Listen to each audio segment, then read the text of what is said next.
seems to be a 50-50 split between the people that want longer videos and the people that want shorter videos. So for the people that want shorter videos, your timestamps are still in the description. Feel free to skip around the video as you please, but for the people who want the longer videos, stick around.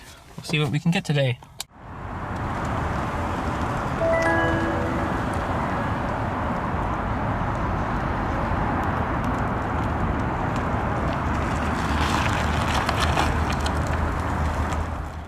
So, quick explanation, Waymo 1 vehicles carrying passengers have been running with safety drivers for the last few days because of rain conditions. Just to be safe, they were still running like that the day I filmed this. So before anyone at Waymo thinks I'm being dumb, well, too late, rider support already thinks I am, but I just want to explain myself here.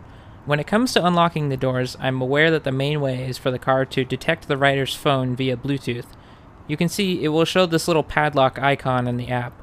However, my belief is that for current rides with safety drivers during the pandemic, the safety driver has to manually unlock the doors for you once they confirm you're wearing a mask. Now, the reason I say this is because, 1, that padlock icon did not show up in the app for this ride or any of the rides with safety drivers, and 2, while filming the rain disengagement videos in the early hours of the morning on December 10th of last year, I received a notification from the Waymo app that said this very thing, something along the lines of, the safety driver won't unlock the doors until they see you're wearing a mask. I regret not screenshotting that, but if I see it again, I will. So what's happening here is that I've approached the car and pushed the button to open the door several times. She won't unlock the doors. Thinking the safety driver just didn't see that I was wearing a mask, I leaned over, looked through the passenger side window, and made direct eye contact with her. I also continued pulling the door handle, quite loudly mind you, so at this point anyone who cared would be able to tell what's going on and just unlock the doors. This is kind of stupid, but my theory is that she didn't want to let me in because she didn't want to take passengers at the time, and hoped that the 6-minute boarding deadline would pass and the car would leave without me. Now obviously I wanted to get where I was going on time, so I used the callback feature in the Waymo app to have rider support call my personal phone, at which point, within a few minutes, they were able to pop open the door remotely for me. Alright, with all that out of the way, I hope you enjoy the video. Heading to bottom right, fully driverless. Please make sure your seatbelt is fastened. For any questions, press the help button to speak with a rider support agent. Our team is working to get you moving. Please remain in the car with your seatbelt fastened. A rider support agent will call shortly to answer any questions. Your car is good to go.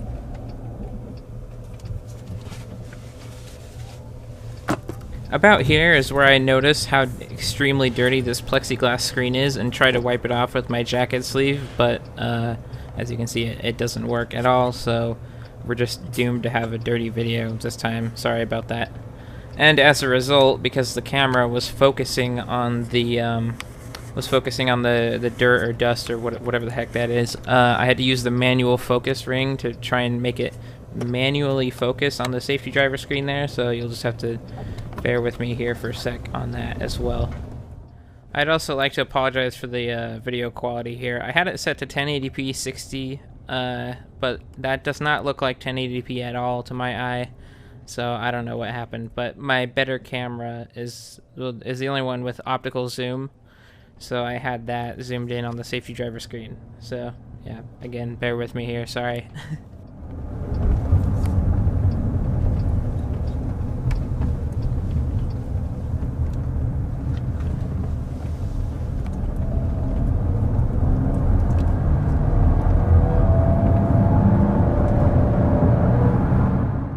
So you can see those red boxes there on the left, and I'm guessing that means even if the right two lanes were blocked, we couldn't force it to accidentally go onto the 101 freeway there. It just would refuse to enter, probably, is my best guess.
Left lane change.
So as we go along here, I'm starting to see more and more of those red off-limit boxes. So I think this might have a part in explaining why it takes such funky routes Because you'd think if it gets stuck somewhere, then they'll just take away that spot. They'll say, no, the car can't go there anymore. And I've seen a demonstration of that with the 3-point turn spots in that neighborhood. And so I'm thinking if they slowly build up a do not enter, like a bunch of do not enter spots, at that point you kind of just have to route around them, and so to the untrained eye it would look very strange. So that's my new theory on why it really likes to take specific routes sometimes. I don't really know, honestly.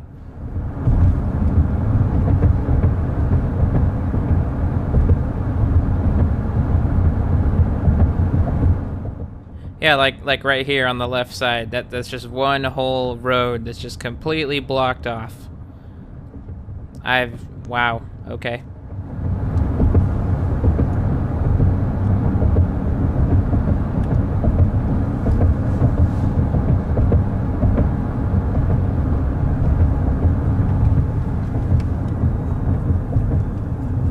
Alright, so what you're about to see is a disengagement during this upcoming unprotected left turn. I posted this clip to Reddit, thread link in the description if you want to dive in, and there's plenty of opinions flying around in the comments, but 2 people who I know for sure are in the industry and experienced around autonomous vehicles commented, and their opinion is that the safety driver disengaged, not the car. The whole thing is super interesting, and I recommend you read it by pausing here, but that's basically what they said.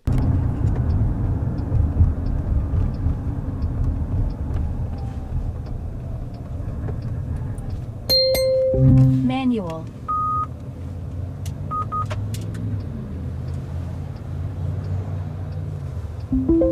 By the way, a safety driver told me that this blue check mark on the dash means that it's ready to re-engage.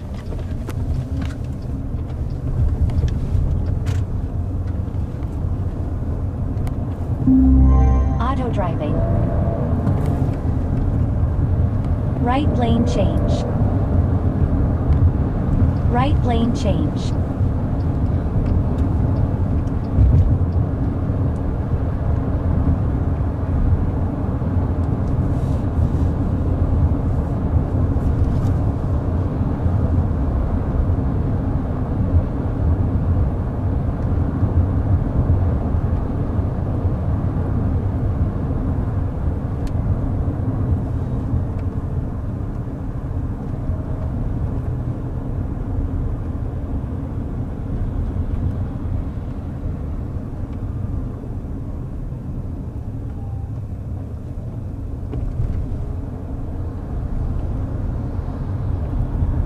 Right lane change.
Arriving shortly at bottom right, fully driverless. Please keep your seatbelt fastened until we reach your destination and remember to take all your belongings.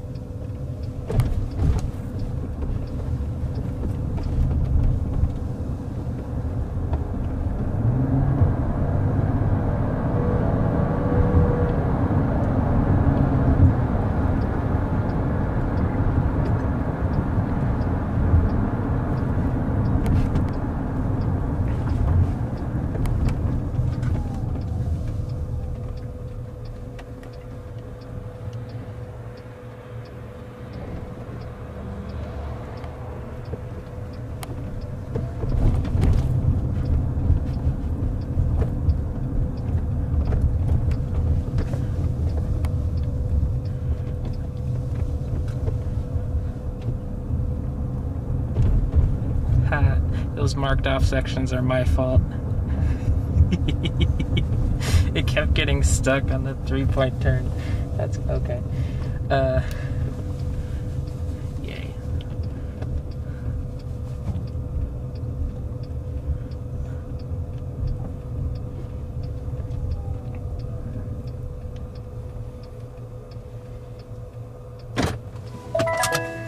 Thank you.